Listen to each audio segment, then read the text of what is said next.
Shall I start now? Yeah. So, good evening, everyone. It gives me great pleasure to welcome you on to yet another episode of our Industry Connect series. So, as we step into our personal and professional journeys, the ability to connect, adapt, and thrive in different social settings become just as important as our technical knowledge. So, to guide us on this vital topic, life skills on for social competence, we are honored to have here with us Dr. Arun B. Nair, Professor of Psychiatry at Medical College Trivandrum.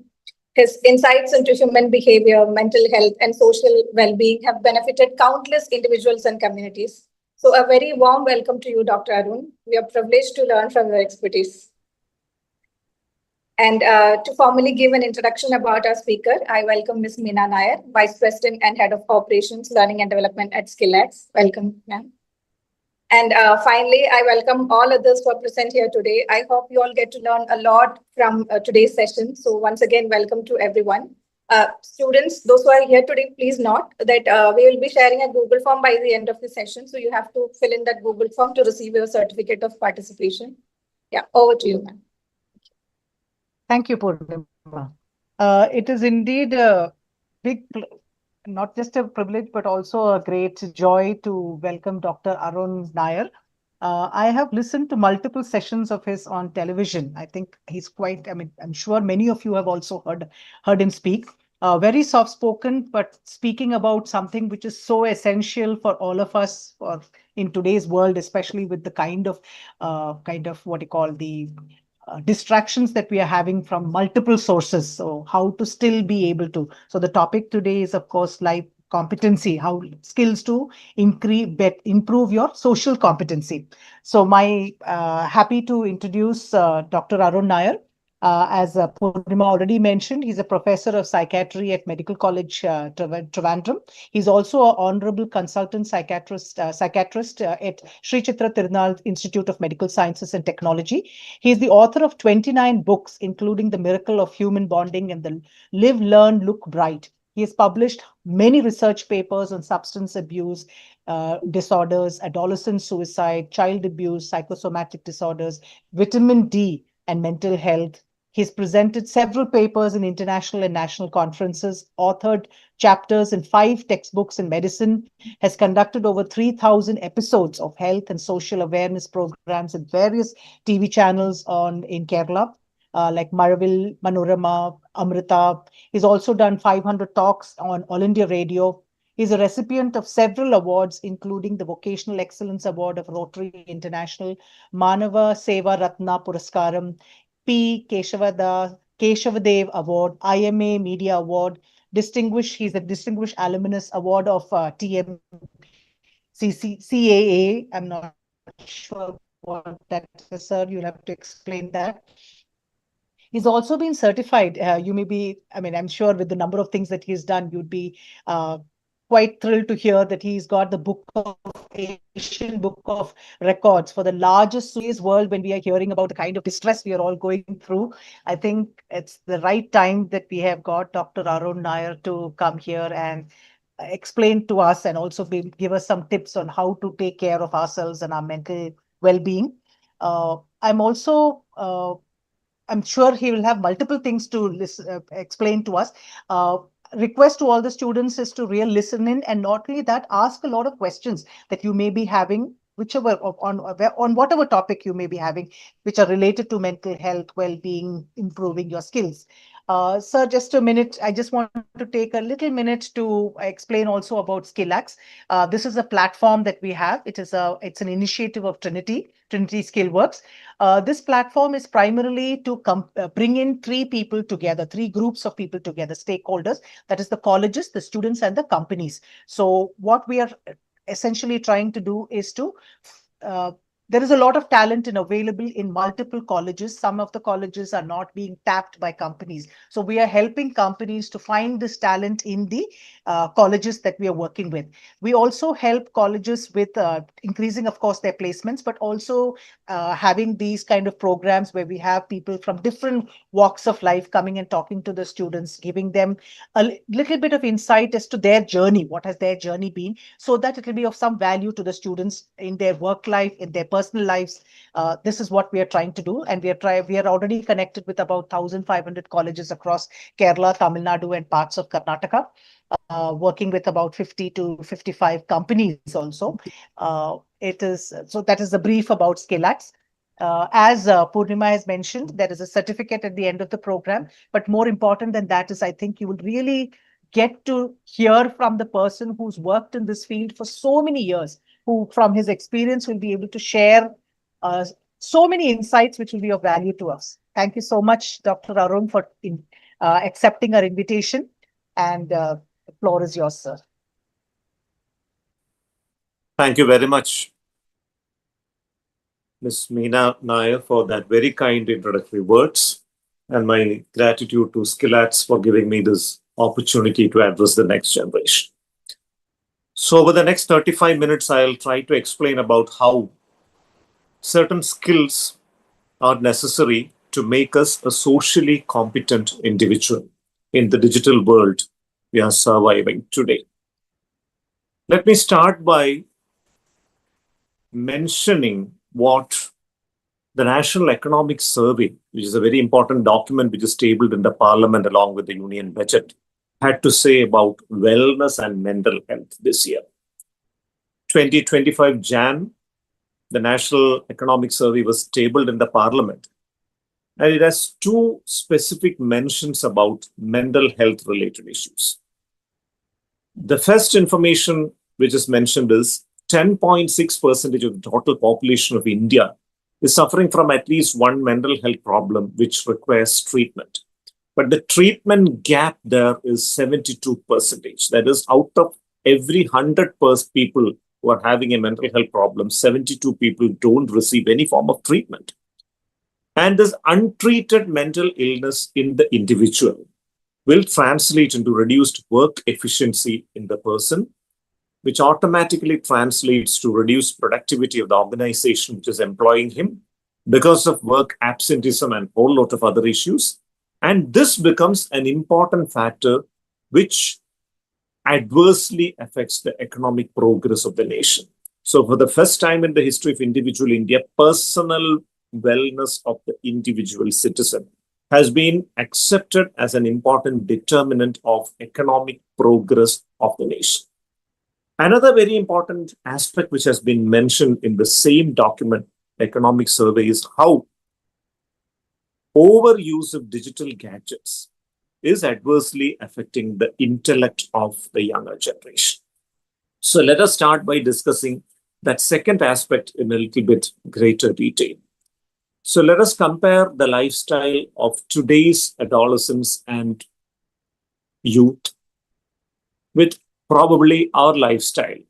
We were adolescents and young adults 15 to 20 years ago, and a comparison and contrast between those days and these days. Probably 20 years ago, as college students, the most important thing which used to give us happiness was connecting with our friends. Probably that is the only thing which used to give us happiness. Sitting alone in our hostel room or home was unimaginable for our generation. But what about the present generation? I'm sure that most of you, the youngsters, would agree that you would have no problem sitting alone in your own hostel room or home room with a digital gadget, getting immersed in the information that it is being providing or the entertainment that it is being providing to you for n number of hours without any kind of distraction. So the digital overuse or digital addiction, as we can call it, has led to four fundamental problems in the life of youngsters. Number one, it has led to this phenomenon called social disconnection syndrome. Whenever I go to give a talk to residents association or maybe meetings where people from different generations are supposed to come together, the age group between 15 to 25 years is largely conspicuous by its absence. It's not because they don't want to amass information. They are very comfortably amassing information in the privacy of their own room, because it's very important to upskill yourself in what you call life skills. What is life skills in first place? Life skills are a group of adaptive abilities every individual should imbibe, internalize, and put into practice in order to face new situations and difficult situations in life. So, how did this concept of life skills originate? It originated way back in 2002 when a meeting was organized by UNICEF to discuss about the problems faced by adolescents all over the world. People who are closely working with adolescents assembled in that meeting. And the discussion showed that adolescents everywhere in the world, in all continents, in all nations, had three major problems. And these three problems were regarded as the unhealthy triad of adolescence. Problem number one was drug addiction. Problem number two was unhealthy sexual experimentation, leading to transmission of sexually transmitted diseases. And problem number three was behavior inflicting injury to oneself or others. Self injurious behavior or aggression towards others. And 23 years from that point of time, now we know that there is a fourth major unhealthy influence among adolescents, that is gadget addiction. So it was this discussion about the unhealthy triad of adolescence and methods to solve that unhealthy triad, which led to this concept of life skills. So, as I've told, life skills are a group of adaptive abilities. Every human being should have it, but it is adolescence, the right time to develop and shape these life skills. The World Health Organization has enlisted 10 specific life skills. Let me start by mentioning those 10 life skills. Number one is self awareness. How capable you are in certain domains of functioning. What are your limitations? We all know that intelligence nowadays is not regarded as a unitary phenomenon. It is a multifaceted thing. The concept of multiple intelligence has evolved in education. We know that intelligence, which is defined conventionally as the ability of a person to think logically, act purposefully, and deal effectively with a changing environment, is not just a unitary phenomenon. It is not just about getting good marks and good scores in academic exercises. It is much more than that. We have got 9 different types of intelligence in a single human being. Number one is linguistic intelligence, the ability to process language. Number two is mathematical logical intelligence, which is about understanding the nuances behind phenomena, scientific phenomena. Third is spatial intelligence, the ability to picturize things, which is very important in civil engineering, architecture, whole lot of things, and even filmmaking, cinematography, direction, everything like that. Then musical intelligence, the ability to understand rhyme, rhythm, and melody. Then bodily kinesthetic intelligence, the intelligence to move, which is very important in sports, athletics, gymnastics, aerobics, dance, and even for surgery, for that matter. The sixth type of intelligence, which is called intrapersonal intelligence, the ability to reflect about your own life, philosophy, sociology, psychology, those domains. The seventh one being interpersonal intelligence, which is most important for you, population, the ability to influence others, the ability to be a patient listener, the ability to be a great manager. We shall discuss a little bit detail about that skill. Then we have got naturalist intelligence, the ability to be one with nature. And finally, we have existential intelligence, which is a spiritual domain, the ability to think about the meaning of life, the purpose of life, life after death, and things like that.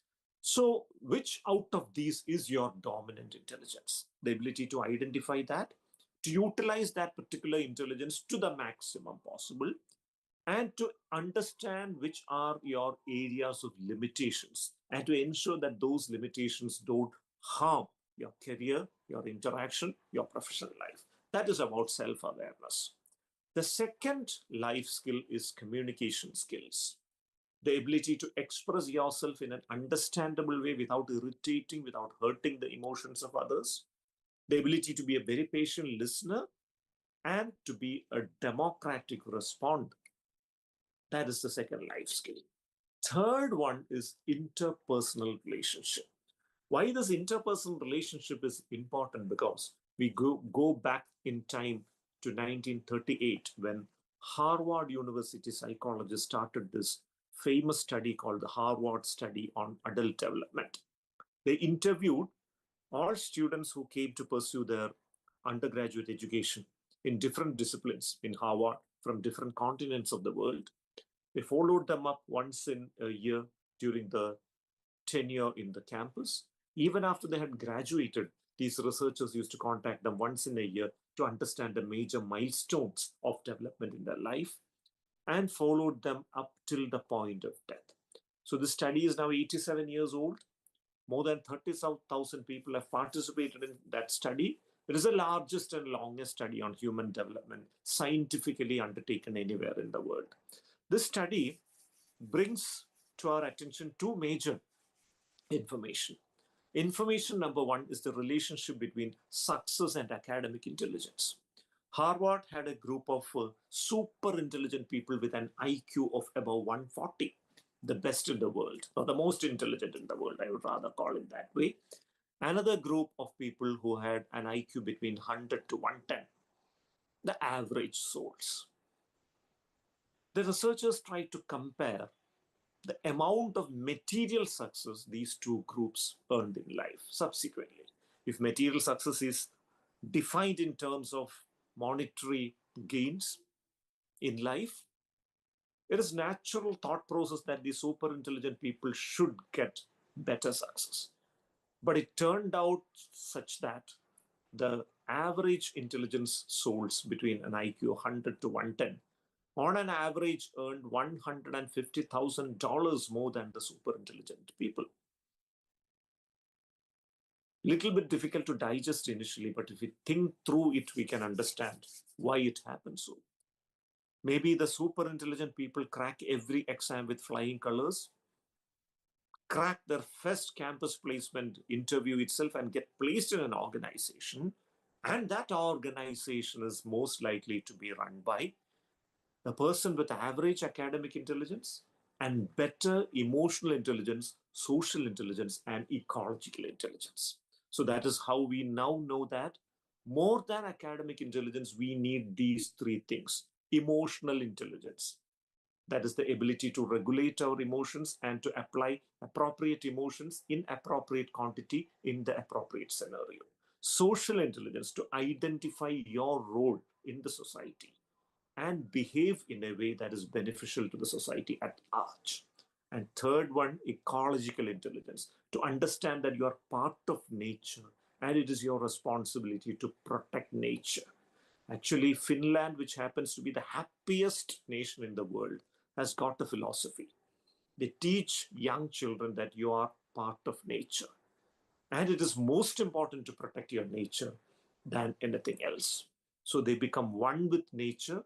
They don't show off at all because they understand that unless the nature is there, you are not significant. So they remain happy. They are not toxically competitive.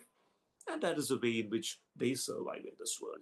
So that is regarding the first information we receive from Harvard. The second information we get from the Harvard Human Development Study is there are 5 important factors which determine the lifespan of a human being, the longevity of a human being. Number 1 is proper diet. Number 2 is regular exercise. Number 3 is staying away from all kinds of tobacco products, whether it is chewed or smoked. Number 4 is abstinence from alcohol.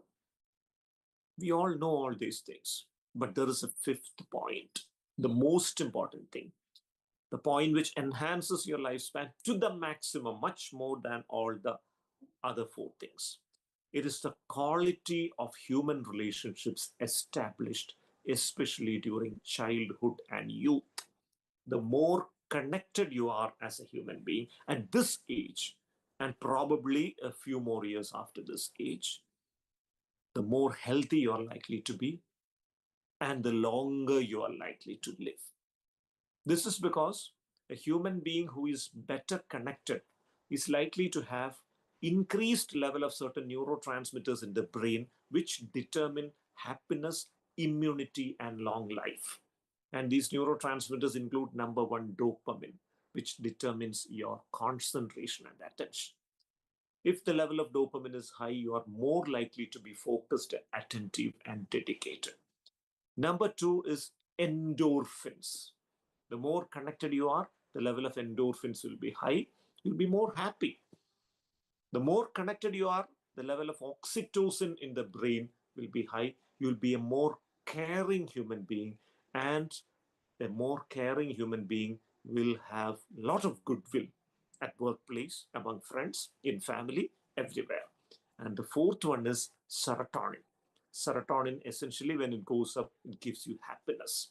You don't feel sad, depressed, distressed when something bad happens, when you have a financial problem, or when you have low marks in the exam.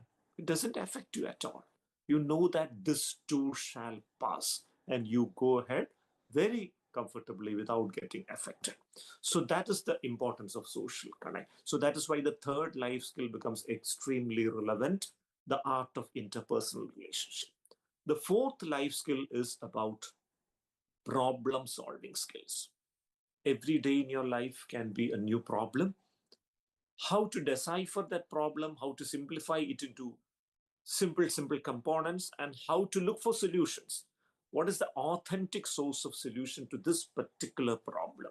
How to identify it, how to go ahead searching for it. That happens to be problem solving.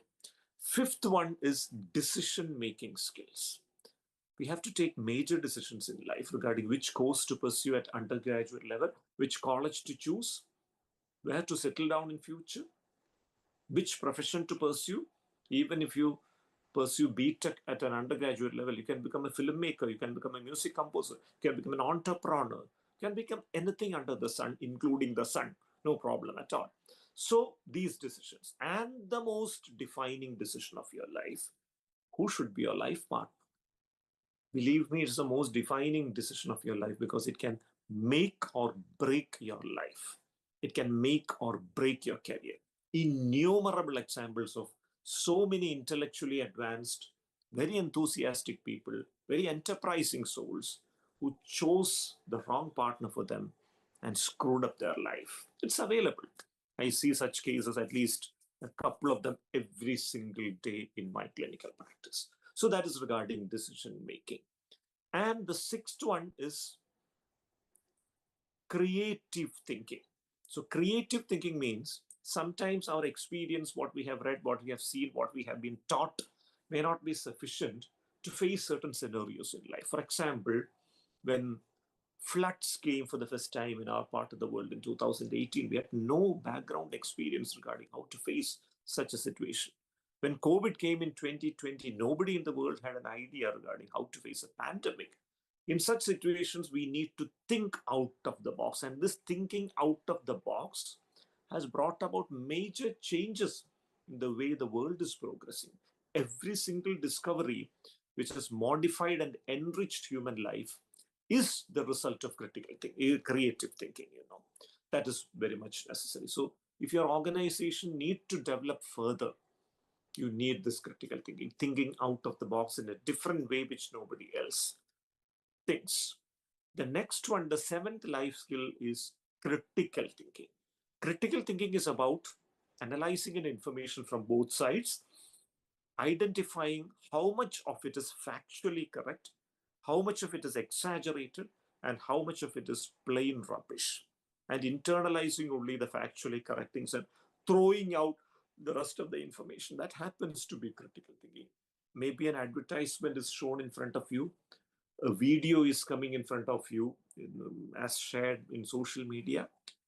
Social media happens to be a platform where anybody can talk about anything and get away with it. Like, for example, I can talk about how to manufacture a rocket, and I'm sure there will be a handful of people who see it and think that it is authentic, even though what I'm speaking is completely rubbish. It's likely to be rubbish because that is not my area of competence at all. The social media has created a situation where a person can dwell outside his area of core competence and talk about anything. And because he has got competence in one particular area, and he has got a fan following in that area. People think that whatever he speaks is factually correct, but it doesn't happen that way. To understand these things, we need to have this critical thinking. Eighth life skill is coping with emotions, because adolescence is an age in which very powerful emotions, whether it is sadness, happiness, frustration, the art of comparing yourself with other people of your similar age, rage, sexual drive, so many emotions are very powerfully present. So, how to modulate each of these and ensure that none of these becomes a pain to yourself or others, and how you can utilize these emotions beautifully in relationships, at your workplace, at your home, among your friends. That is this art called coping with emotions. Ninth life skill is coping with stress. What is stress? Stress is the way in which your body and mind is trying to adapt to a change event, a new situation, a difficult situation. So, for our forefather who was living in the forest, the biggest stress was getting caught in front of a lion. So, what do you do when you get caught in front of a lion? You have to run for your life. To run for your life, more energy should be there for every single cell in your body. And for that, you need more glucose, more electrolytes, more hemoglobin, more oxygen. And for that, more blood has to reach the periphery. And to ensure that your heart has to pump more, that will lead to palpitation, increased heart rate. Your blood pressure should go up. Your blood sugar should go up. Your body temperature should go up. All these things used to happen, and the person used to run for his life. Nowadays, it is very seldom that we get caught in front of lions, but we get caught in front of human beings who are much, much worse than a lion. But we can't run away also. That is the tragedy of it. So, how to face these human beings head on without getting worked up, without allowing your emotion to cloud your consciousness and intellect, and how to give legitimate replies which are intellectual in nature without getting drowned in emotions. That happens to be a very important skill we need to understand and put into practice. So that is regarding coping with stress. And finally, the 10th one, the mother of all life skills, as we call it, empathy. Empathy is the art of placing yourself in another person's position, experiencing his emotions as such, and reacting accordingly. It is the ability to understand the pain of another person and do whatever you can in your capacity to reduce, to alleviate that pain. So, how does this empathy translate into commercial success as an entrepreneur? Let me narrate the story of one of my own school classmates who was my classmate in first standard. His mother was a great cook, and his tiffin box used to contain variety of food items. When the moment he opens his tiffin box, everybody used to run to him. And he was a very generous soul, believe me. He used to give that tiffin box to all of us, and within 5 minutes, it'll be clean. Then he would come to us and share our rice and curry, which was monotonous and mundane every single day. So people used to tell, how is this idiot going to survive in a fiercely competitive world? People will take away all his possessions, and he'll be generous then also. He'll end up as a fool. He's a kind person, but he is a fool. That used to be the statement which even teachers used to see. Every December, he comes to Kerala, and I had the great fortune of talking to him last December also. He now happens to be a brilliant entrepreneur. He pursued his BTech, then did MBA. Now he is running 7 major institutions in 3 different countries. He's into hospitality industry. And what he is doing right now is an extension of his childhood behavior. 50% of his profit, he distributes it equally among his employees, irrespective of the status. So the employee dropout rate is minimal. Nobody wants to leave that organization because you get a direct share of the output of your hard work. And when somebody has got a health problem among his employees, he has arranged the best health insurance possible. He goes out of the way to ensure the best treatment possible. He takes care of them very much, genuinely. And if any of the children of his employees, gets an opportunity to pursue some higher education in some foreign country, he goes to ensure the right connections and he even funded them. So I was asking this question to him. What I understand about entrepreneurs is that when you generate a profit, you invest it into another organization. That's how your empire grows. What if a landslide happens and one of your properties is demolished, ruined forever? How will you survive? So it is always good to build your empire and enhance it further, isn't it? What you're doing is not an intelligent way of entrepreneurship, isn't it? I asked him. Then he looked at my eyes and asked me a very difficult question. Bro, tonight if you are going to die, will it be okay for you? I was stunned. I had no answer for that question. He told me, if tonight I pass away from this world, I'll exit with a peaceful frame of mind without a tinge of guilt, restlessness, sadness, or apprehension. Because I'm sure that till this moment in my life, I haven't taken anyone for a ride. I've done business, I've generated profit, but I've ensured that all those who toiled along with me get a share of that profit. I haven't cheated anybody, so my conscience is clear. So for such a person, I can exit from this world at any point of time. So what would happen to my wife and kids if I exit? Of course, there is a lot of goodwill in the environment. That will take care of that. So that was the crystal clear answer he told. It was a fantastic example of how empathy can translate into a wonderful business model and entrepreneurship model. So such things are also. Because I'm telling and emphasizing these things because we grew up in a fiercely toxic competitive environment. The teachers compare you with your siblings. Your neighbors compare you with your siblings. All these comparisons create a lot of distress in our mind. By the time we reach a college, I'm sure that in college, your parents would have completely stopped comparing your academic performance in total. Even teachers don't do that unless you fail miserably. You don't compare your academic performance. But once you get into a college, you start comparing yourself with others. Not only academics, looks, affluence, the number of girlfriends you have, whatever, you compare yourself with others and you feel devastated, deprived because somebody else is getting more than you. So this is where we should internalize a couple of simple philosophies in our life, which may go a long way to keep ourselves emotionally stable. So 2 or 3 simple philosophies I will just try to explain and wind up this session and open up this session for more questions. Philosophy number 1 is the Finland philosophy of being one with nature itself. Understand that you are a part of nature. You are not bigger than nature. Don't become a sullen head. Don't become a narcissist. Understand that to fall is the reality. Failure is the reality. Because as per the law of gravitation, everybody should fall, and exiting from the world or death is the only permanent reality in the life of a human being. So be one with nature. That is number 1. Number 2 is the Japanese philosophy of ikigai. How to find a purpose in life during the days you survive here. So here again, you need to develop this art of creating goodwill. The art of goodwill creation is something you can start right from first year in college.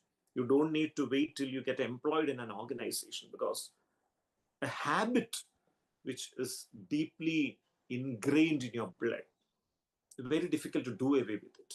It will look like very artificial. You're trying to act as if generating goodwill.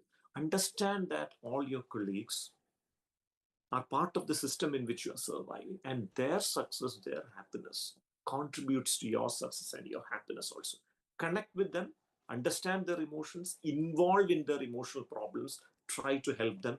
This, I'm sure, would automatically translate into a better performance when you're giving an interview for a campus placement drive, for sure.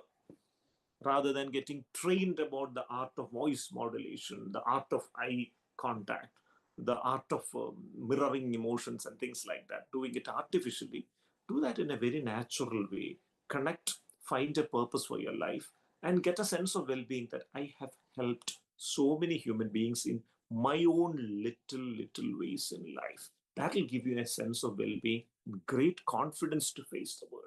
And the third one, something called Ubuntu. Ubuntu is a free software, all of you are aware of it. The story about Ubuntu, I've told it in thousands of platforms. It is circulating in the social media also, but I'll wind up with that about how a psychologist from India went to an African country. He thought that since they are extremely poverty struck and deprived, if he lures them with some food materials or chocolates, they would fall for it. We had carried a huge basket of American made, extremely tasty chocolates, communicated with around 15 to 20 adolescent kids, and told them, I'm going to conduct a competition for you, a running competition. You have to run, and whoever touches that tree there can take home this huge basket of chocolate, which may be sufficient for the next 3 months. He thought that there would be fierce competition like what happens in Kerala, and minor difference in finishing would lead to major conflicts. He was waiting to capture that conflict in his visual digital device. But to his surprise, what happened was that all those 20 adolescent kids held each other's hands and ran together towards the tree and touched the tree together. The psychologist was stunned. Why did you do that? If you had won the competition, any one of you could have taken that basket of chocolates home and distributed it to your family. They would have been happy. They would have been proud of you. And the answer to that question was, we believe in Ubuntu. Ubuntu means I exist because you exist. Unless you are there, there is no relevance in myself existing in this world. So that is the team spirit or the spirit of camaraderie which everybody should have. So start building on that, start investing on that.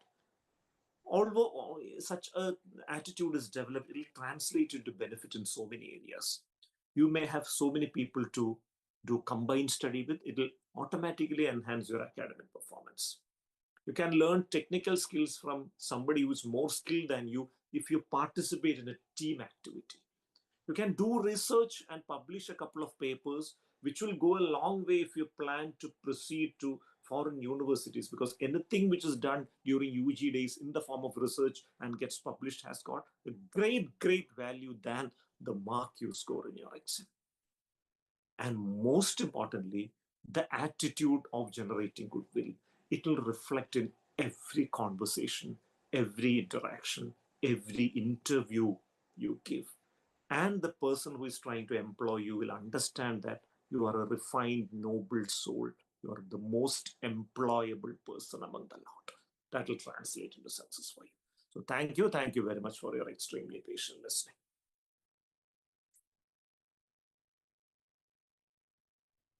Thank you so much, Dr. Nair. Students, have you got any questions?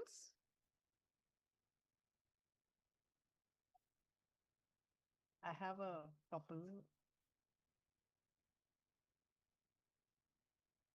So I'll start with the question. Maybe the others can start asking after that. So one question, Dr. Nair, you mentioned about Ubuntu and you've mentioned about well-being.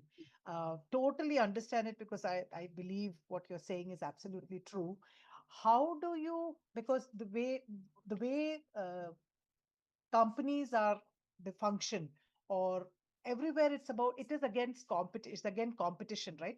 So how does a young person who's looking for a job now or is already in a job, a young person, build that well-being at the same time, be able to excel as in putting in quotations in the company, so that they are able to do better in their career? You explained about that empathy and you gave that story. I agree with that. But for a student to understand, because it sometimes it looks like they're two opposites, right? Yeah. So is it possible to take these two things along? Absolutely, it's possible, because we have this word called competition we are all familiar with. There is a new word which is there since 20, 25 years. It is not something new. But I need to introduce this to this group of youngsters. This word is called surpetition, Surpetition. Surpetition means identifying your talent and developing it to the maximum without comparing yourself with an external agency. A classical example of surpetition is the life story of Sergei Bubka, who was a pole vault star born in Russia. During his heyday, Bubka had no competition. He was the winner of Olympics World Championship. He shattered the world record and set a new record.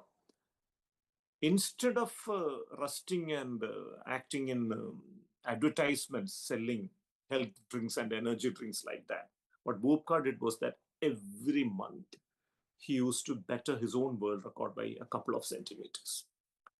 Over the period of next 3 years, he bettered his own world record 36 times. This is surpetition. So if you are fiercely focusing on competition, there are very easy ways to win a competition. Especially imagine that you are running a race with 5 others.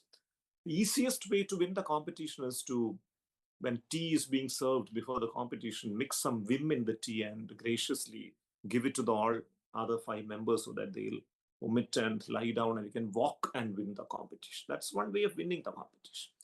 Unfortunately, our system of education, our system of child rearing is focusing on those kind of things. If somebody else is scoring bigger marks, to, curse him so that he gets ruined. That's the philosophy, unfortunately, happening in our part of the world. So what we need to do is, everybody need not have the same talent. I would again mention the story of the person, the youngest Indian to win Bharat Ratna, which is the highest civilian honor of India. This person failed in his 10th standard exam. And I dread to think if he was born in Kerala, because he would have been driven to suicide by our society for sure. But fortunately for that youngster, his parents believed in his talent. His trainer or coach believed in his talent. He went on to pursue a sport item and became an icon, a living legend in that, ultimate in that field. So here again, what we need to understand is every single person need not have essentially the same skill. Somebody may have technical skills, somebody may have communication skills, a third group may have organizational skills even without becoming a vocally communicative person. There are a lot of people like that among our own peers. They are not wonderful speakers to begin with, but they influence people in such a way that they form a team and generate excellent work from the team. So identify which is your strength, develop it to the maximum so that you become the ultimate in that, and don't fret about the success your friend is getting. Maybe he has got skills in a totally different area. Let him also survive. If you internalize this philosophy and practice it in your life, wellness and success can go hand in hand. Thank you. Thank you so much. That was so beautifully said. Another question that I have is, if there's anybody else who wants to ask, please jump in. I'm just keeping the conversation going. The other question I had was, you talked about gadgets being a big distraction, right? And in today's world, the kind of there was a time when people used to read a lot of books. You have to find it from your friends, you have to ask them, you have to go to the library. Whereas today, everything is available on the gadget. So are there certain tips that all of us can use, especially youngsters, to be able to be conscious of the time that we're spending fruitfully? Yeah. Especially like you mentioned about the attention spans have gone down because of things moving fast, right? It's all visual kind of image. So how do you develop, like you need the gadgets to learn certain things, but how do you sort of bring a compromise between the two things? Yeah, again, an extremely relevant question. Thing is that there is something called healthy screen time. Let us understand that and the relevance of that, and then we can plan regarding how to implement the healthy screen time in our life. Up to 2 years of age, no screen time, because till that age, there is nothing called visual memory. Whatever you see on the screen doesn't get registered, so it's useless. So no screen till 2 years. 2 to 3 years, 30 minutes is the maximum screen time per day. So even if you expose your child to screen at that age, restrict it to 30 minutes. 3 to 5 years, maximum 1 hour per day. And out of that 1 hour, fast moving visuals like cartoons, online games should be less than 50% of the total screen time per day, should be less than 30 minutes. 6 years to 18 years, maximum 2 hours is the healthy screen time. So here again, the fast moving visual should be less than 1 hour. So as part of projects or academic related work, we may have to indulge in more of screen time. In such days, what we should keep in our mind is that there are 2 or 3 simple things we should ensure. Number one, we should be able to sleep for at least 6 hours continuously in an uninterrupted fashion. Then only whatever you read and learn and understand will get registered in your brain. The consolidation of memory happens at night during sleep, and for that we need 6 hours of sleep. I'm talking about the average human being. Again, whatever metabolic activities happen in brain cells during the day, those metabolic wastes get excreted from the body at night during sleep again. And for that process to happen also, we need 6 hours of continuous and uninterrupted sleep. And to ensure that you get good sleep, you need to practice something called sleep hygiene. And one important step in sleep hygiene is to keep away all visual media at least 1 hour before the proposed time of going to bed. You plan to go to bed at 11 p.m. Keep away the digital devices by 10 p.m. And you can read hard copy of books. I bet that you will comfortably fall into sleep much before 1 hour, Ensure that the light falls from behind. Reflected light is fine. The direct light is the problem. So this is one thing. Why? And what will happen if the excess screen time happens? If the screen time is exceeded, the coordination between the left and right hemispheres of the brain gets affected and your attention span comes down. That is the biggest problem. So it is going to be a major thing which will adversely affect your performance at workplace, at academics, everywhere. That is the reason why we should restrict sleep. And how to implement that? There is something called time management.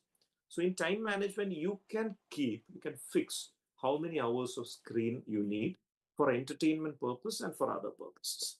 So there are certain entertainment pattern screen use which goes out of the hand, like say playing this multi-level media games, or maybe chatting with somebody, or maybe using dating apps, or maybe resorting to pornography. All those things happens, and all of these things go out of hand.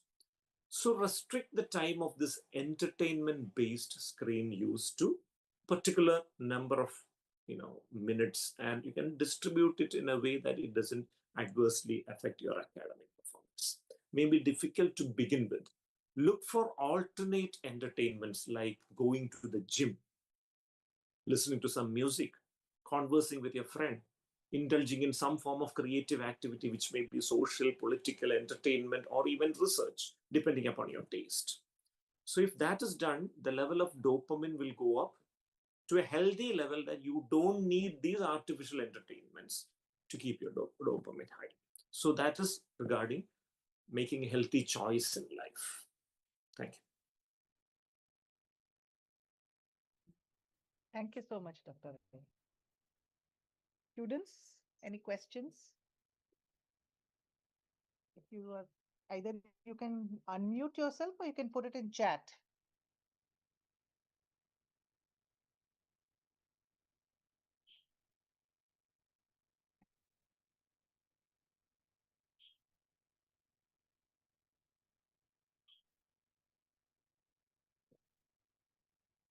So that was maybe that itself is a question. One of the things that we have noticed, we do this program every month. One of the things we have noticed is there are youngsters have questions, but they feel uncomfortable asking them for whatever be the reason. Is that a common phenomenon in youngsters, or is it that because they will be asking a lot of questions with their friends, they will have in their friend circle and others. But is that something which you have noticed, Dr. Nayak, that they hesitate to ask it in a public forum? It's 100% common, because even I never asked any question in any session I attended at this. It's 100% understandable. Because the problem is we are afraid of being judged. That's the problem. Now, we carry that problem very significantly during these adolescent days. I had that major problem, So if I'm asking this question, will this fellow judge me? Will he demean me? Will he mock me? All those concerns are there. So what I do here, I'm a faculty member of Trivandrum Medical College. What I do is, every session I do with my students, I make them speak first. So it begins that way as an interactive session. And once they understand that this fellow is not a toxic fellow, is okay, then they open up. There is not much of a problem. But in an online platform, the time limit, it may not be accomplished because this fear of being judged is something which is a significant thing. Most of the people, and as they call it, this Tanda vibe, that word which they use, and equivalent words in English also are there. Such kind of a generation gap does exist, and we as adults need to go out of the way to bridge it. Don't expect the youngsters to bridge it from their side.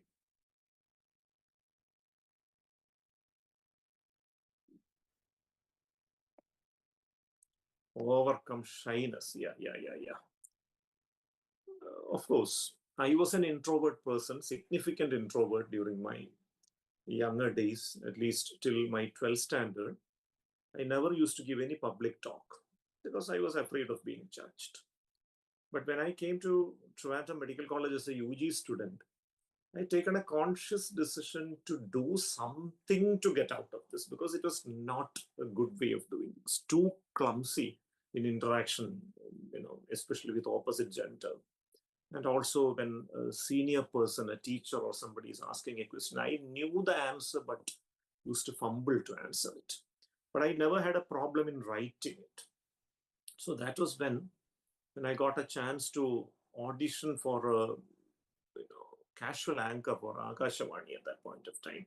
I forced myself to go there. And it was about, I was given this task of presenting a film song program where I need to talk about the song, the literary qualities, the musical qualities, about the lyricist, about the composer and things like that. Fortunately, I was very much inclined towards that, and I had great knowledge for that age about that topic. And I was reasonably good in speaking Malayalam also. And I gave a performance which they liked very much. The good thing about it was that it was not a two-way communication. It was, one-way communication. That helped me. So they liked my presentation, my voice modulation, and my Malayalam. They gave me an opportunity. I started doing that. Gradually got a chance to do anchoring for functions which used to happen in colleges. Then started anchoring a morning program for Doordarshan at that point of time. That was slowly and steadily how I could get out of this. But what happened as a result of that was that once I started doing this morning program in Doordarshan, people started recognizing when we go to certain places. So people would come and talk, and we are forced to talk to them. We can't shy away because it would be perceived as arrogance. So that was the problem. So I started listening to them at least, even though I had problem in talking. So my humble suggestion is, don't take yourself too seriously, point number one. The entire world is not here to judge you. There are good human beings around, especially in every generation. And point number two is, start by being a good listener, because a good listener is a better communicator than a good speaker. So try to listen to whatever your friend is telling. And you can start your interaction with a person by just asking, a person who is sitting near you. If you're newly joined in a college, what's your name? Where is your place? Who are there in your home? What are your hobbies? And things like that. If that conversation gravitates to an area of common interest to both parties, like say automobiles or mobiles or maybe music or films or whatever it is, fashion, whatever it is. If you reach a common point of interest, then that relationship will take off from there. The next time when you see this person, you have absolutely no problem in starting the conversation. Just try to work on these small tips. I'm sure within 1 year, you'll have a large group of friends around you. Thank you.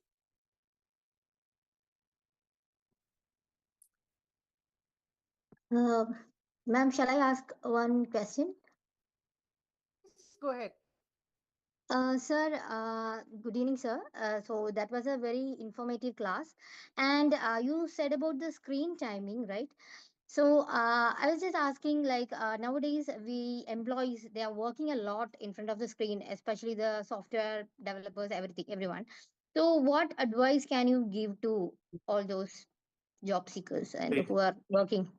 great question. Great question. Again, three things. Number one, keep the screen device at maximum distance from your eyes, at the same level of your head, so that you don't have to bend or to stretch.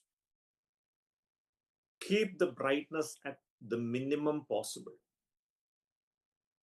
And follow something called the 20-20 rule. 20-20 rule means after working on screen for 20 minutes, close your eyes for the next 20 seconds. It's very soothing for the eyes as well as for the brain.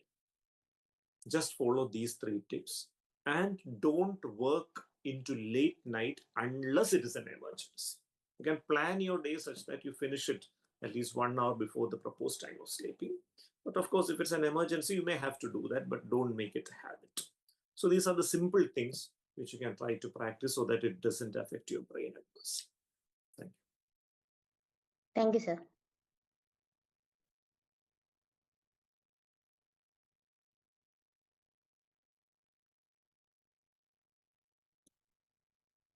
Are there any other questions?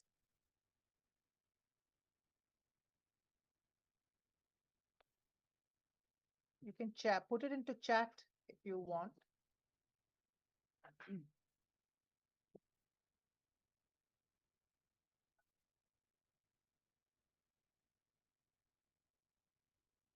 So I think nobody else wants to ask anything right now. Yeah, Purnima, I think we can carry on then.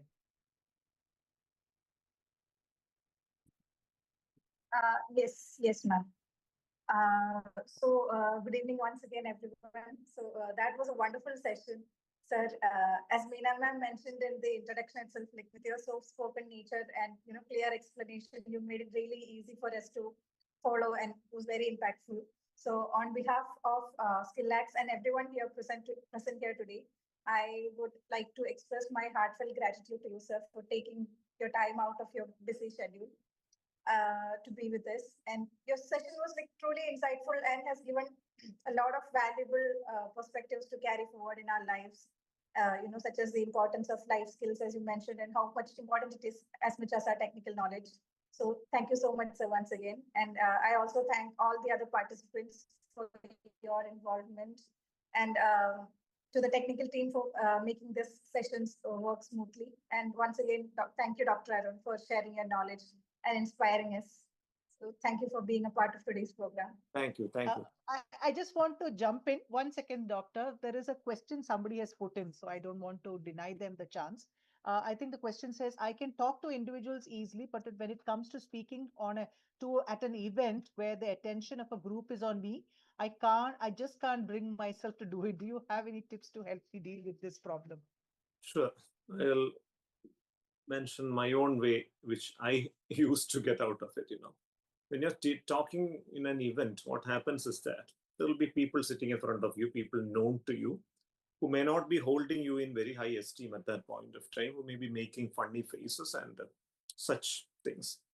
So what we can do is, what I did was that I always used to start my talk by looking at the wall, which was at the back of the room, because I'm sure that that wall is not going to make a funny face or boo me in any way.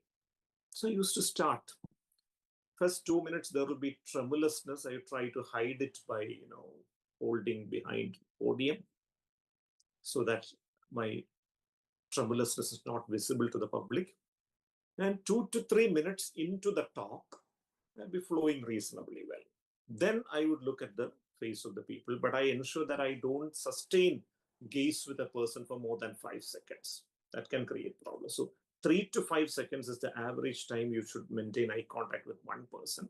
Try to ensure that you maintain eye contact with maximum number of people in a crowd so that each of them would feel individually attended in the talk. So just start doing that. Maybe first 5 minutes of your talk, you can look at the wall. And after that, once your flow has become normal, you can start maintaining eye contact. If there are specifically any toxic person who is likely to, make funny faces or try to demoralize you, can avoid that person during the initial part of your career as a public speaker. But gradually, you should be able to face them also head on. You'll be able to do it with time. Thank you.